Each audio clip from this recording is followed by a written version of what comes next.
I'm Eric Hayden, and this is Neon Static. I've been wanting to make a series of videos for a while now that helps other Netrunner players learn the basics of video editing. Now, I need to add a disclaimer here. Everything I know about this stuff has either been self-taught, mostly from YouTube tutorials, or has been shared with me by other folks in the Netrunner creative community. And here I'm almost entirely referring to Andre from the Grid, who's been super generous sharing his knowledge with me to get me started. And so I'm no expert, but what I do know has allowed me to make a lot of videos that I think look pretty decent. And so I thought I'd pay some of it forward so that some enthusiastic Netrunner player out there can hopefully get inspired to make some Netrunner videos of their own. And then I get to watch some more stuff that I didn't make, which is, completely selfish. So this will be the first video in a series, hopefully. And I thought I'd start by showing you all one way to make a card overlay in edited video content like you see in our tournament coverage. So something like this or this. To do that, we're going to use two programs in the Adobe Creative Suite. Those are After Effects and Premiere Pro. I'm currently running both programs in version 24.6.1. A quick note on cost. All of the Adobe Creative Suite apps are now only available on a subscription plan. Hooray! I have this Creative Cloud All Apps package, which includes other very useful programs like Photoshop and Illustrator, and is normally $59.99 US a month. And while you can get each program a la carte for $22.99 each month, you can get a 50% off coupon for the first year of the All Apps package for $29.98 a month. There are free alternatives out there for similar programs. One in particular that gets mentioned a lot is DaVinci Resolve. So if the cost is prohibitive, then you should explore that as an alternative. I haven't personally used it, but I understand that it can do a lot of the same stuff. But these are the programs that I know, so it's what I'm going to be teaching today. One other tip that I would recommend, and I know this is a bit of a chicken and the egg thing, but after you've been making Netrunner content for 3 months, you can apply to join the Null Signal Games Creator Resources portal. The directions to apply are here in this article, and I highly recommend doing so if you're serious about making videos for Netrunner, as you'll gain access to full resolution versions of the art for things like backsplashes and starting soon screens, and these will be in aspect ratios that work for large screens. And also very relevant to this video, full resolution PNG versions of all the cards that NSG has ever published with transparent rounded corners, which is super duper important so you don't end up with white corners in your videos on the cards, which don't look great. We're in After Effects to start. We're going to click on New Composition. We're going to call this Card Overlay. We're going to work in 1080p resolution, 29.97 frames per second. If you know what you prefer for these things, then you can choose an alternative like a 4K or a different frame rate, but that's what I'm going to be working in. I'm going to do a 10-second duration clip. This is like frames, seconds, minutes, hours.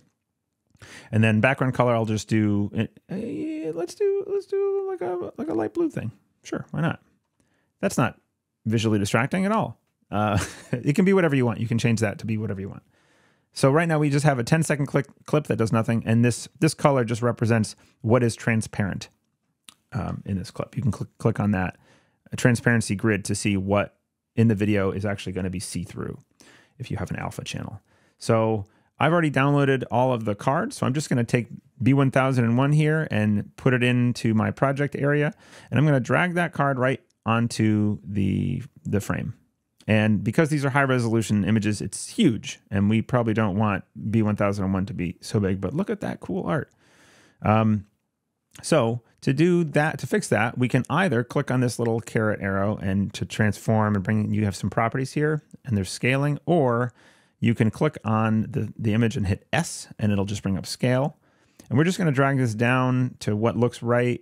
I think probably 33%. You can also click and just type a number there. 33% looks good. And while you can position this wherever you want, we're going to make this a sort of a generically useful thing. So we're going to click over to the Align tab and do Align Center horizontally. That's a new one, horizontally and vertically. So great, we have a card. Now, again, if we just hit play, nothing's happening. There's no movement. This card just exists, which is fine. You can take this clip and then it'll just pop up on the screen and then pop away when it's done after 10 seconds. But we want to add a little more visual interest here. So we're going to click on this guy again and hit P for position. And we're going to be using something called keyframes to make this more interesting and to control the motion. So if you hold Shift and hit page down, let's say twice, maybe, we'll click this position keyframe. And now what that's done is After Effects knows, okay, at this time, the card will be at this position, this property. And then we can scroll back to the beginning and we can either drag the vertical axis property or the horizontal axis property, depending on how you want the card to move in. I like to come up from the bottom and the top here if it's in the middle. So we're going to just drag it off screen. We'll make it, you know, this 1545. Great. So now if we hit play, the card's going to come up and stop. Now, a couple things. I think that's a little slow. So maybe my shift page down twice, which moves several keyframes over several frames at once, is a little too slow. So let's go to the start and, you know, shift page down. We can see half of that distance. You can click this thing, click the keyframe and just drag it. And if you hold shift while dragging it, it'll snap onto that line. So that's useful. So now it comes up faster. It looks a little unnatural to me because it comes up and it stops immediately. So we can do something called easing. So we select these two keyframes and hit F9, which is, or you can right click and say easy ease, I think somewhere in here. Yeah, easy ease under keyframe assistant.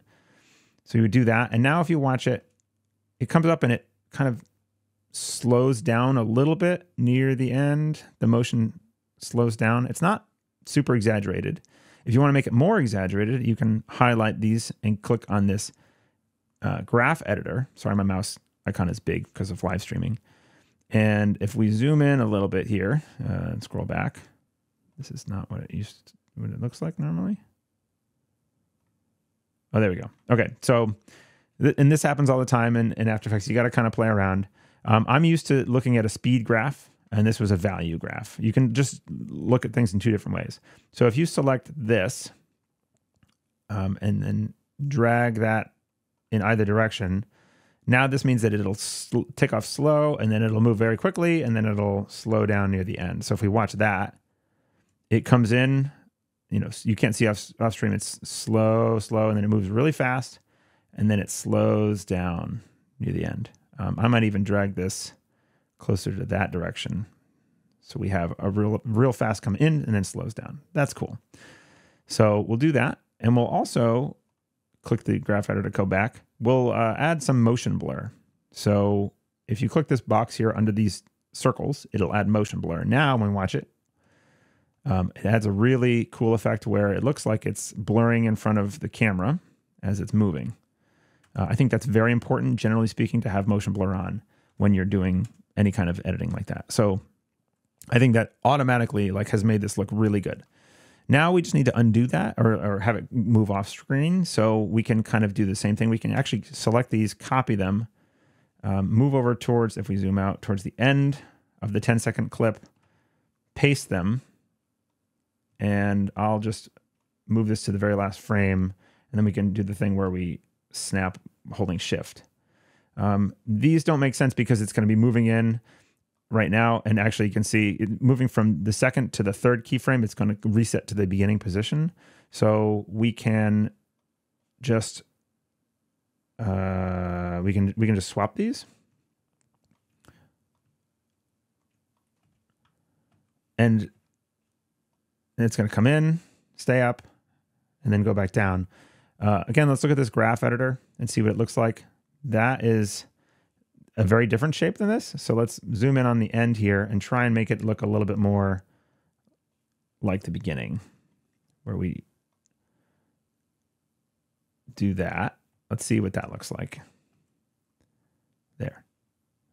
So it's going to kind of slowly move off the screen. Oh, where am I? There I am. It's going to slowly move off the screen and pick up speed as it goes. So I think that looks pretty good. We will have this BR card overlay graphic. Now, this is just for B1001, right? And it's 10 seconds long. I think that's about the right duration for a card overlay so that folks can read it. If you want, you can make it shorter with a trick I'll show you a little bit later. Right, so there it is. The most important thing here, I think, is for actually having this be reusable, we're going to click on Window and go to Essential Graphics. And what this is a way for you to apply properties to this thing so that when you want to use this again, you can change what you want. So we're going to select card overlay here. We're going to name it Netrunner card overlay. and I'm going to drag the picture up into this box. And we'll call this card image. And scale to fill is correct. We want to keep that. So now we're going to export this. We'll first save. We'll call this card overlay. Card overlay. And we'll go, I'm just going to save this in my normal places. Everyone gets to see my video structure folders, which are kind of a nightmare. Card animation tutorial, great. We'll save that there. So we'll hit export motion graphics template, or mogrt, as people refer to them. And we'll call this Netrunner keyword, fine. Local templates folders, fine. Include video previews, cool. Let's do that. It actually slows it down, so I'm just going to not do that for now. But I'll hit OK. And now it's exported this, and we can use it in other After Effects settings, or I think now we'll switch over to Premiere Pro so I can show you how to use this in an actual video. Okay, so now we're in Premiere Pro. I've created a new project. I've imported a video file from a local, well, this is actually from East Coast Nationals in the US from 2024.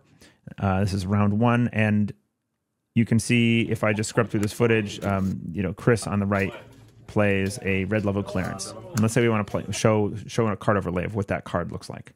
We would go into Essential Graphics, Browse, and you would search for Netrunner card overlay.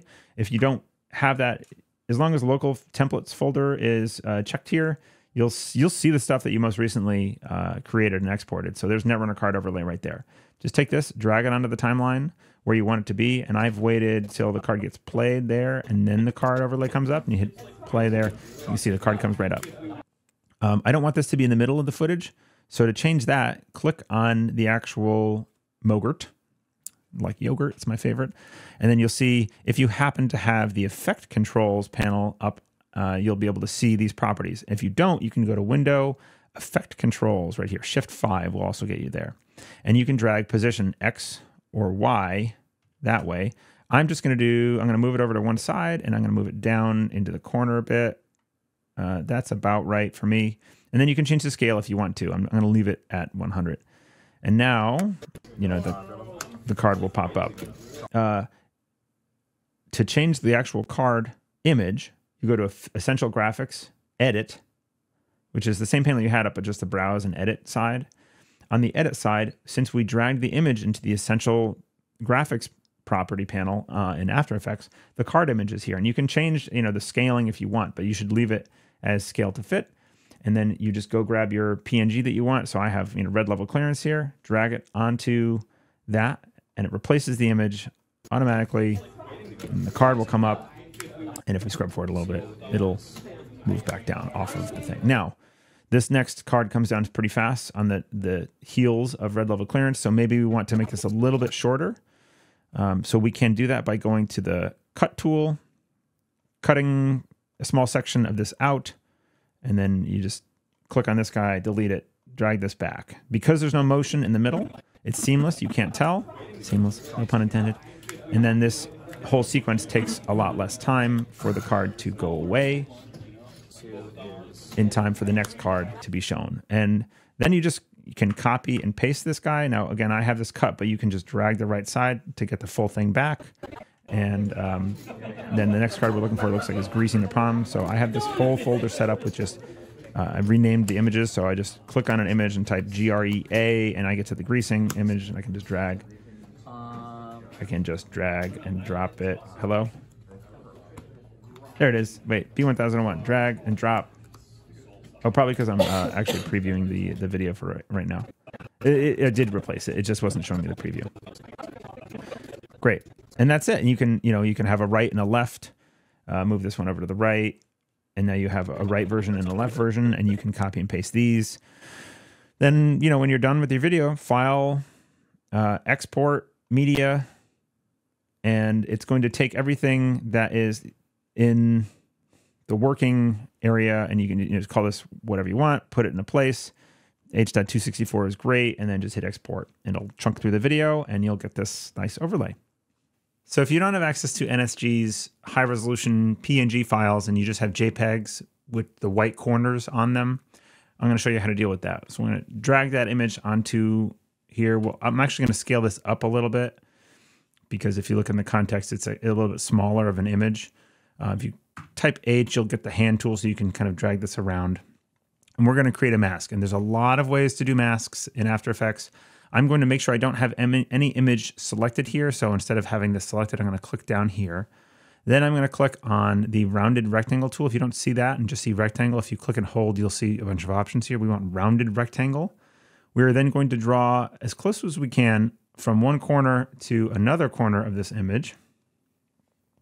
And you can see this big red shape that we don't, it's not exactly what we want. Where's my kitty? You can resize this with the arrow tool just to make it as close to perfect as we can get it, zooming into each side. Seems about right. Great. All four corners done. And then we're going to drag this underneath here. We can make it invisible. It can be on top there and we can't see it. Like that. And then we can make this masked by clicking on shape layer 1. So actually, if we rename this like, rounded mask, enter rounded corner mask. Under here, not parent and link. Let's see, where is it? This guy. If you switch toggle switches and modes on the bottom here, you see two different things. We want track matte and blueberry diesel. Track matte, select rounded corner mask, and you can see the corners round. Now, it's not perfect. This rounding, you can see it's kind of a sharp cutoff, so you can go back to the rounded corner mask. Under contents rectangle path, roundness, you can change this value and see here you can like dial this around. It's obviously like basically an oval. Seems like you probably want a value close to 21, 22. Maybe a little bit more. Or you want to bring the actual shape, if we make it visible again, bring it down, make it more, yeah, that seems good. Don't want the white showing and you don't want it to be too round. So that seems like a good compromise. 20, I'd say 20 is what we're looking for. You can play with those values and that's it. Then you can do the same exact thing as I showed you previously where you have an essential graphics. You just drag the image you want, make it card image and export. And a really cool thing that you can do here, if you have to work with this JPEG workflow, is you can find that roundness parameter and drag it up into the essential graphics panel. And then you have access to this in all of your further editing chain. If you put a new card in this and the FFG era cards don't have the same roundness, which sometimes they don't, you can then dial this around after the fact and make it very flexible. So I'll include this in the template that I'll export for this workflow as well. One thing you have to watch out for in this workflow is that when you now move this card up and down, the mask is not moving with it. So it just kind of is a window that you can see through and it doesn't look quite right. So you need to link the movement of the two objects together, or position rather. So if you go to the rounded corner mask under transform here, there's a position and there's this little spiral thing. This is a property pick whip. You can take this, click it, and drag and hold down. If you can get to the position of the other object, so the blueberry diesel's position, and let go, it is now inheriting the position of the blueberry diesel. So when I move blueberry diesel around now, the whole thing moves in and out. And then we can do our motion, and I'll include this as an exportable version for folks to use as well. So that's my workflow. If you don't want to go through the first step where we actually make the card overlay come up and down, I'm going to attach the files that I believe are necessary for the mogrt file. So you can just take that, import it, and then drop it into your Premiere projects without having to open After Effects. I encourage you to explore with After Effects. It's very powerful. You can do so much more than what I did in this video, but it'll get you started, and you can shortcut if you would prefer to just get straight to making a video. So check the description of this video for a link to the download for that. I promise there's no viruses in it. I didn't virus it. With that said, we want to thank our patrons for being awesome and making content like this possible, and also paying for those subscription fees to Adobe. That is a big chunk of what these folks help me do. They help me pay those fees so that I can make videos and learn how to use these programs. And so if you want to join their ranks and maybe support future stuff like this, future content, you could influence me to steer me in that direction by joining at patreon.com/neonstatic. And with that said, remember to run with your eyes closed, because what you can't see can't hurt you.